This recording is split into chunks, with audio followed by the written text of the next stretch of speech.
That's an interesting point. If I may add something else, Okay. sorry, if I may add something else, is that although it seems that he met who is considered now the greatest 20th century composer of classical guitar music in the Americas, Agustín Barrios Mangoré, he never played anything by him. He was not identified into the mainstream until John Williams, an Australian guitarist based in London, opened the door to someone who I think is a genius. But I mean, just my 2 cents. Yes, I'd like to speak to both of those things. I think, and it's interesting you bring this up, Victor, because in my dissertation, my treatise, I cited you, and that was one of the quotes I cited you from your Cambridge Companion to the Guitar, was about, I think the quote was that Segovia created a firewall around what he felt was the tradition. And I think what's important about a figure like Segovia is that we think of him now as a figure, right? My teachers just thought of him as a person. Like he was one person, he was their teacher. They knew him in a holistic way, the way you really know someone that you work with, that you learn from. So they're not thinking of him as the guy that you'd make a statue of, right? They might in the sense that they respect his contributions, but to them, he was a person. And so you take what he's giving you as a teacher, right? And you know that perhaps at certain times in your development, you need to accept more of what he's telling you in order to move forward in your education or in your career, because that's how things were set up at that time. But a lot of the work I did as a student, coming right on the heels of his passing, was that I found that my teachers were always sorting that out. They're always taking the real value in what he did by bringing the guitar forward and being a champion of our instrument. And then also realizing that, some of the things that he was more of a purist about came from his own perspective and his own personal authenticity, you could say.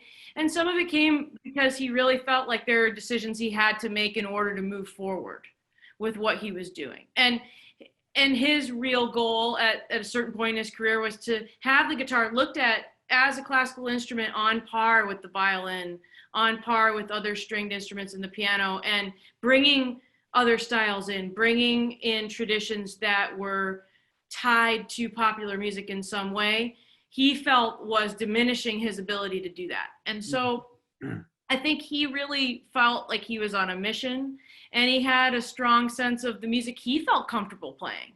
Because, he did spend time, I studied a little bit with Aldo Paraso, Mr. Paraso, the great cellist, who had wonderful stories to tell me about being with Villalobos in New York, and Segovia would come to visit, and what that was like, right? And Mr. Paraso also had a very compassionate, if not sometimes he would throw a little dig in about Segovia and the stories, because he felt like he was too absolute for a young man, as Mr. Paraso would say, But I think that, I don't know, maybe we don't know with players, did Segovia feel like he could really accurately play Villalobos' music? Did he feel intimidated by Barrios because Barrios was a composer and so was Villalobos? There are all these human things, whereas if we knew him as a person, you would see where some of these things come from. And so I think one of the things we have to keep re-examining is when someone has passed, do we still look at them with the same holistic approach as we would if they were a member of our community in life, which of course they were at one time. Right. Now, Kim, would you like to ask a question to Victor or Eloy? I would. I'm very interested in our topic about moving forward, like in our time now. And one of the things I think that's come up for me today, and that comes up for me a lot, is so many times we have young players who are very inspired to learn traditions that they did not grow up in, right? And I think as we move forward, that's going to be something that people will really want to do. And yet we all know as scholars that if you go at that and you don't really embrace the authenticities of those traditions, it can seem disrespectful, it can seem inauthentic or ineffective in your playing. And so my question for each of you is, how do you balance that, like that sort of personal drive and your hope to be personally authentic and the respect of the tradition? And what advice would you give to young students about what it takes to really embrace a tradition that you didn't grow up in order to give it the respect it deserves as you bring it into your personal work? I might just jump in and try to give some perspectives from my point of view. First of all, the level of playing right now is very, very high. I mean, I think that seems one of the most clear things that that is for me. Young players, whether in Europe or the Americas, the level of playing, in rock is just out of this world. The people that you're getting coming into Berkeley, the students that I see, the 15-year-olds, the ones you see on YouTube, they're shredding. Their technology is very good. They're tapping. They're amazing. I mean, digitally they're amazing. They know a lot of styles. They know a little bit of theory. There's some very good jazz players out there who are very, very young. They know changes. And the same thing exists too. The students coming out of Basel that are young, the Baroque guitar players, they're all very, very good. You see them all over the place. The problem is that they all sound the same. And this is where I think the issue is, that the personal identity, which I think maybe a way to approach your question, the personal commitment and the personal voice is what really is missing.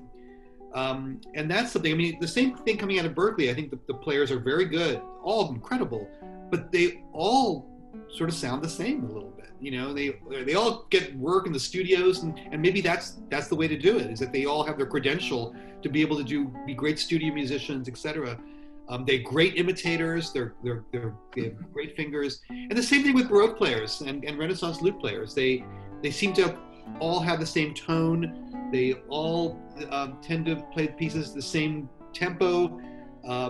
They've learned perhaps too much from recordings, and rather than maybe try to understand a different kind of personal way, and they're relying on the internet too much.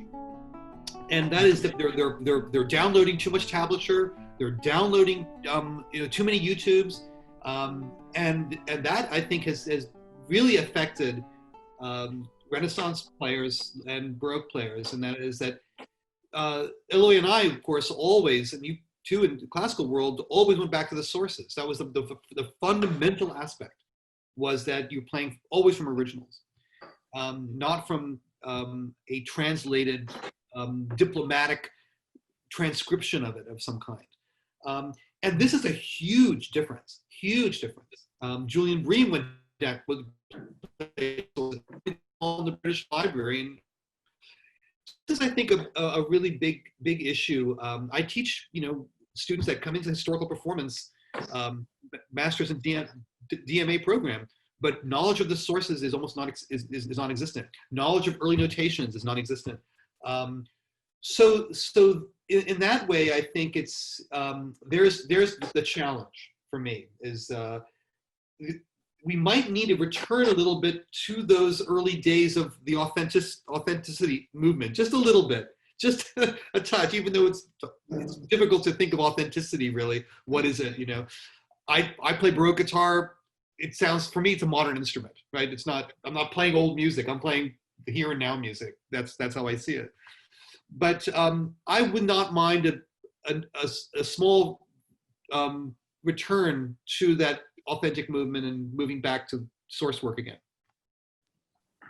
Eloy, could you like to comment? I was reading Victor's article, and he said that guitar players are really conservative.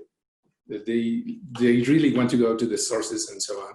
But now it's true what he says, that everybody are just like the one and the same player. They are just playing all the time in the same way. What I told before about having to forget my teachings in the conservatory is probably the only way I can understand to go back in time to the Baroque period. And I can do that. I have to forget the my conservative conservatory studies in order to go beyond back in time. And I can only do that by looking at the Mexican traditional players. For example, there's this big problem on how do you tune a Baroque guitar, because you can put an octaves in the fourth and the fifth, and then you put this in this. You have to make this to avoid these crazy melodic lines. And no. Traditional players in Latin America don't care about those things. I ask them, how do you prefer to tune your instrument? Well, the way I like it, or the way I like it today. So by looking at these little details of real Baroque guitar playing in 21st century, I can have a different connection with the real Baroque guitarists, with Gaspar Sanz and Santiago de Murcia in particular. I basically want to play only music by these two guys. And now I feel like a friend of them, because I understand. It's very funny that, for example, Santiago de Murcia doesn't speak about how to tune your guitar. He doesn't say a word. And Gaspar Sanz says, well, if you want to play this, you can do this, but he is not clear. So the very first version of Gaspar Sanz music after Gaspar Sanz by Lucas Luis de Ribayas, he uses a different tuning. So what the hell? I don't care. Now, for example, everybody plays in the same way, as Victor says, because they are always with an obsession in melody in the classical world. You have to design the melody and to follow. No, Baroque guitar is not based on melody. Baroque guitar is based on strumming. For Christ's sake, between 1590 and 1630, there are just like 200 guitar books, all of them with not one single note in punteado style, all of them in strumming only. It's hundreds and hundreds of patterns on how to strum. And at least in Spain, I'm sure there were some amazing strummers in such a way that they used to say, he makes the guitar speak. He's eloquent with the guitar, and probably only using the rasgado. And this is something you understand when you listen to a cuatro player from Venezuela or to a vihuela player in traditional mariachi music in Mexico. They are amazing. They are incredible. Also the quirquincho players in Peru, that have this tiny little instrument that sounds just like something from Mars, and they play these eerie things that come from nowhere to nowhere. It's really amazing. They have a complete language on this system. So I think I can understand Hispanic Baroque music much more like a function of harmony and rhythm, much more than melody. So my playing on the pieces by Murcia and Sanz is really, I think, different from other players, and I think a little bit offensive to some of them. And some player once said, "No, I won't play like you. Sorry, not. You're not that clean, because I make all these sorts of. It's not really. It's always jumping in the wrong way." So I think there is a vital connection between modern and old. And what the biggest lesson I have taken from learning from the Baroques and looking at the traditionals is humility. once I thought I could read and understand the music. And I said, in this Sarambeke thing that I told you before, that I was corrected. I decided that because I had gone to the conservatory, I could understand it. Now I say, no. These guys are really much wiser and better musicians than me and better guitar players. So I'm here always to learn. Gracias, Eloy. That reminds me of my favorite place in the universe to listen to new music. That may be Chalmun's Spaceport Cantina in Star Wars. And it's this place in the middle of the desert where different cultures mix that, that magical thing happen. So before we go to questions that are joining us today, do you have one for Kim or for Victor? I just had one more small thought, because I think it may be a way to wrap up this little section. The humility aspect is really important, and it is a process of somehow de-learning, if you like. Yes. And I wonder whether that personal approach, Kim, that you're understanding how we arrive to the personal, is because we have institutionalized so many aspects of what was never institutionalized. You know, we've made a curriculum out of improvisatory traditions. We've made a curriculum out of you know, rural traditions, and we have junior recitals and senior recitals, and we're grading on a number of different aspects, and you need to play 3 pieces from this repertoire and 3 pieces from this repertoire. It's like the Chinese restaurant menu, you know, 3 from group A, 3 from group B, and then dessert, you know. And I've become very conscious. You know, I ended up getting a BA because I just couldn't. I started, you know, I went to USC and I studied with Pepe, and I finally I said that this is not right. It's not right for me, you know. I need to do something else. I went and got a BA from UC Berkeley in music history, rather, and kept up my playing that way. And that's where the lute was so important, because there really were no teachers. You just had to learn it somehow. You know? Right. Yeah, I mean, this So is an de-learning, I think, is important. You know, I think I understand exactly what you're saying, and I agree with your sentiment. And as a person who did go through my doctorate, I was in performance-based conservatory music schools for 15 years as a student, and now obviously I'm a department chair. So I would say that what's happened in the institutionalization of music education is that it's still the oral tradition community, right? And you can't escape that. And that speaks so highly to Eloy's point. Like, you can feel as though you're getting a handle on something at a high level, and that's okay. And then the next person that walks through the door could show you something that you never dreamed was possible. And you could look at that fingerboard and just break down in tears, you know, and just say, like, I have no idea what I'm doing with this instrument. That's the nature of all of these stylistic communities that we have. And I think if we can look at it that way, that an institution, a school of music, is just, it's a place where we can come together, but in those communities of players, I think that helps, to his point and to your point, Victor, that it doesn't have to be one or the other, but we're in a constant learning curve. Yeah. And the second that we think that we know, we're going to find out in a very challenging way that we do not know. Like, we're always beginners.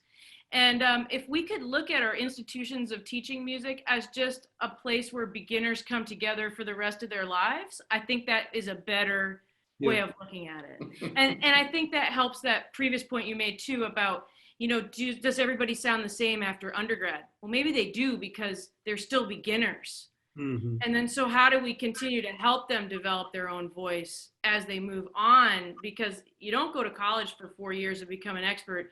You get your start, right? And then we continue to help each other grow. It's why I always show my students the movie Tous les Matins du Monde, that wonderful scene where Saint Colombe is listening to the young Marais with his long blonde hair, you know, playing, and he says, "Mais vous n'êtes pas musicien," you know. Nice. Very good. Thank you so much. So I would like now to invite the students who are joining us to make a comment or ask a question. And please introduce yourselves. Who would like to start? Hi. Hi, Jorge. Please Hi. introduce yourself. Thank you. Thank you for the invitation to meet these greatest musicians. I was thinking, I have a question. Normally, the composers used to play violin, piano, and some other instruments.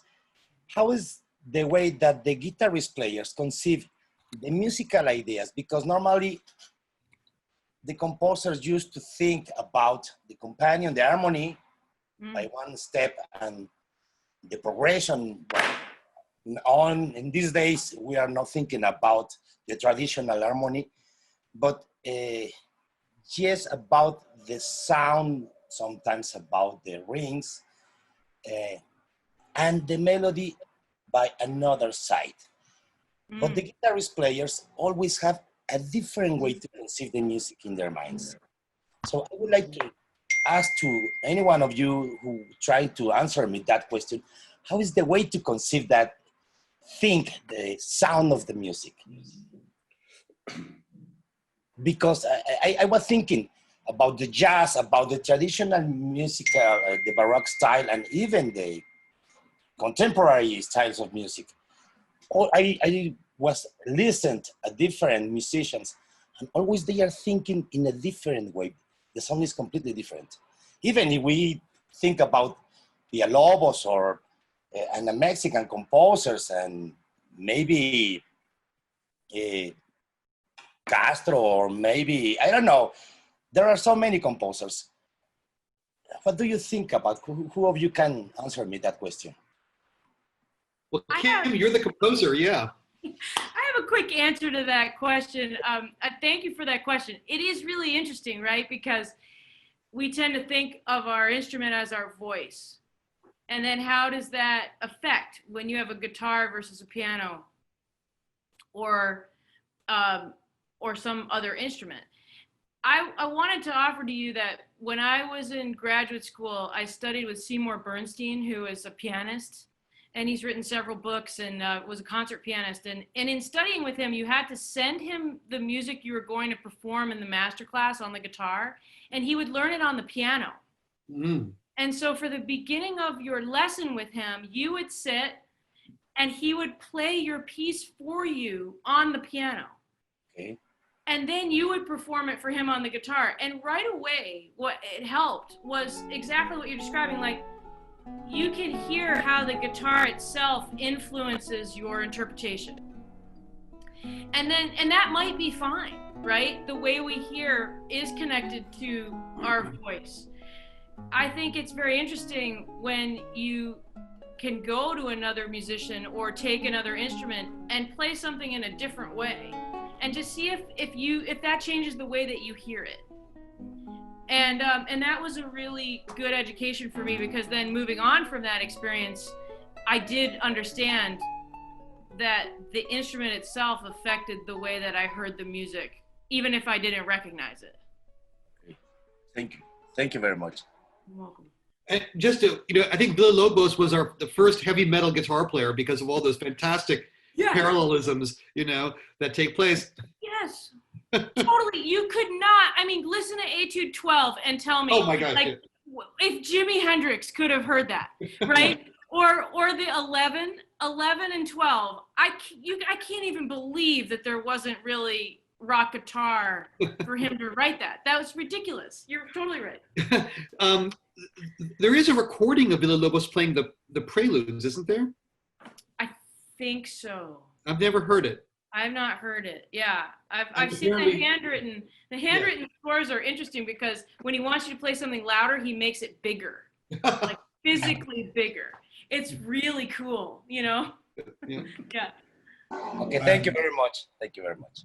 And of course, Berlioz, the great orchestrator of the 19th century, was a guitarist. Yeah. That's the only instrument he could play. And he wrote one of the earliest treatises on orchestration. So I think Bar had a question, or who else would like to ask a question next? I'll throw a question out for everyone. I remember some years ago, Jennifer Batten, one of the great graduates of Berklee School of Music, who used to play with Jeff Beck. She said it was easier for people in the audience to think that she was a guy with long hair than a woman playing guitar, you know? Yeah. And I wonder where we are now with gender and the guitar, you know. In rock for such a long time, it was male. In classical for a long time, you know, and when women did play classical, whether it's Leona Boyd or Sharon, you know, there was such a high level of criticism about every aspect of their playing that men never had to endure. So I'm wondering how you approach that, Kim, if you do, and how your recruiting efforts, or what is happening in the world of guitar and, in a sense, gender considerations? I mean, you have to consider it because it's so real. You know, the population of the guitar of players and teachers is still so dominantly male. I'm the very first woman to be the assistant chair of the guitar department at Berklee and the chair of Berklee. And I hired an assistant chair earlier this year, Cheryl Bailey. So we're the first two women. This is the first time in the history of Berklee, or the history of any major guitar department in the world, in which two women are the leadership of that department. Yeah. And so I think that's what happens. I mean, we're in this moment now in our history where we can really look at how do we treat people who are in what we consider to be a minority. And it's a lot of what you described, Victor. It's like all of a sudden the criticism of someone like Sharon Isbin, who is a top player in our field and always was. I mean, always like from the time she was a child, right? It's just, she stood out, right? And so that made her a recipient of a lot more criticism. Mm-hmm. And in many ways. And I think almost every woman that I know has a whole set of stories, including myself. And I think that the women who have stuck it out and really have done so is because they love the instrument. We love the instrument. We love teaching it. We're committed. And we've found in our communities the people who will be supportive of us. But it's definitely moving. I mean, we have a handful of top scholarship players at Berklee, and several of them are women in every style, classical, rock, jazz, mm-hmm. R&B, funk. I mean, so there are people who are really playing at a high level in every style. And I think, honestly, there always were. So I think there's a historical component of this, too, is to honor the women that maybe have been looked over in history.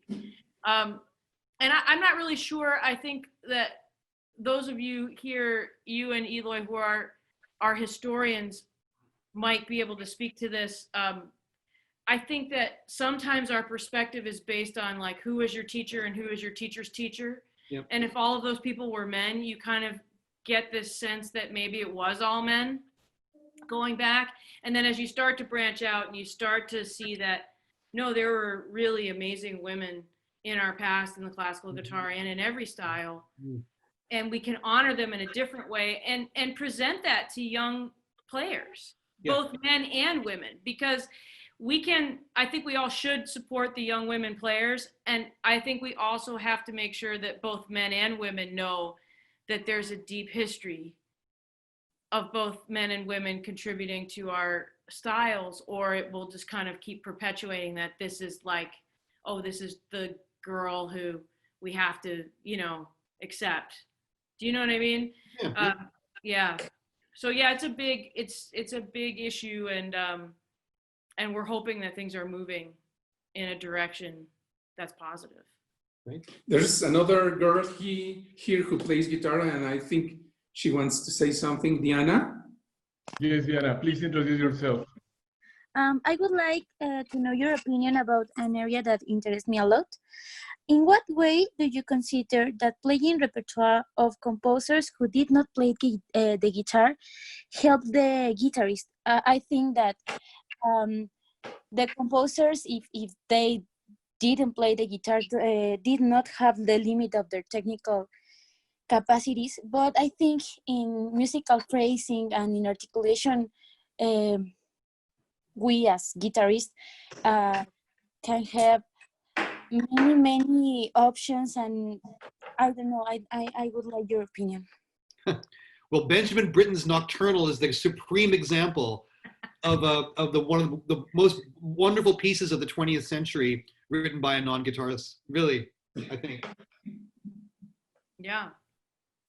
I mean, I think that non-guitar composers who write for the guitar, especially if you can find modern composers that you want to work with, I think it's fantastic for both of us, for all of us, right? For the player and the composer. If the composer is open to working with the player, you know, to make sure, like if they feel like their piece is well represented by us on the guitar. If you're looking at transcriptions and things, there are amazing examples. Of course, like if you go to Segovia, right, he did all of these wonderful piano pieces by Albéniz and Granados, and they work beautifully on the guitar. Like sometimes you can't believe that they were written for an instrument other than the guitar. So I think for me, when I'm telling students about transcribing, I'm saying, what to you is the salient feature of the piece? Like what makes it rise and fall? Like what does it have to come across? And can you do that on your instrument? And if you can, then you could make an arrangement that really works. And if you have the opportunity to work with a living composer, that's amazing, because they will hear things that, and you'll say, I can't play that. And they'll say, I really need you to try. Yeah. And then you may find your way, and it might be great for both of you. Sometimes composers who do not play the guitar overlook a fundamental aspect, I think, that is so particular to plucked string instruments, and that is the sound. That is something that is actually very simple on lute or guitar is gorgeous in sound. It doesn't have to be a complicated chord or a rapid, scale or a series of harmonies, but something that the actual sound of the instrument, just like a simple Renaissance piece, or one of Sanz's small pieces that later Rodrigo took over in the Fantasia.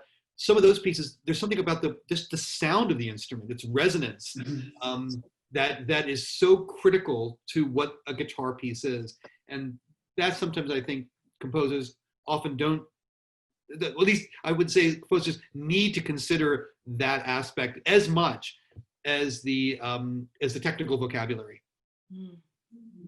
Very good. Thank you so much, Victor, and thank you, everybody. Thank you for your question, Diana. By the way, one of my favorite guitarists and also composer of the 50s, 60s was Ida Presti. Half of the Lagoya duet. Yeah, she was also a great composer, and unfortunately, she stopped performing as soloist after she married Alexander Lagoya, who was not, in my humble opinion, on the same level as she was. I have many stories about him. Unfortunately, I never met her. But at the end of our tertulias, and thanks again, we raise our cups of coffee or glasses of water to make a virtual toast about the future, the today and the future. So I would like him to do the first toast to close this tertulia. Well, to all of us and all of our endeavors, and may we meet in person in the new year. Cheers. Salud. Have a glass of wine. Salud. Okay, I want to meet you in person in the next year. So then you go next, Eloy, please. Well, is to all of you, to meeting these really interesting people that I hope to be connected with in the future. Really, really, for me, it's a really very special thing to be in contact with people like you. It's different, like being in the Mexican ghetto of the classical guitar, where everybody can speak about guitar, and then guitar, and then guitar, and then they do this with the nails, and then here the exchange here is completely fantastic. It's so rich and so wonderful. Salud. Salud. And last but not least, Victor. Well, I have to do something visual here. Okay. It's all the same. Wow. It's all Yes. the same. Yes. Tutto uguale. Tutto uguale. Yes. Yes. Cheers to that. Half a millennium in each one of your hands. Thank you. And for the future. Thanks Salud. And let's Salud. continue the conversation because this is an amazing group. And thank you to all the students that came here and to all of you who are watching us from anywhere in the world. The guitar is our voice. Thank you. Yes. And salud.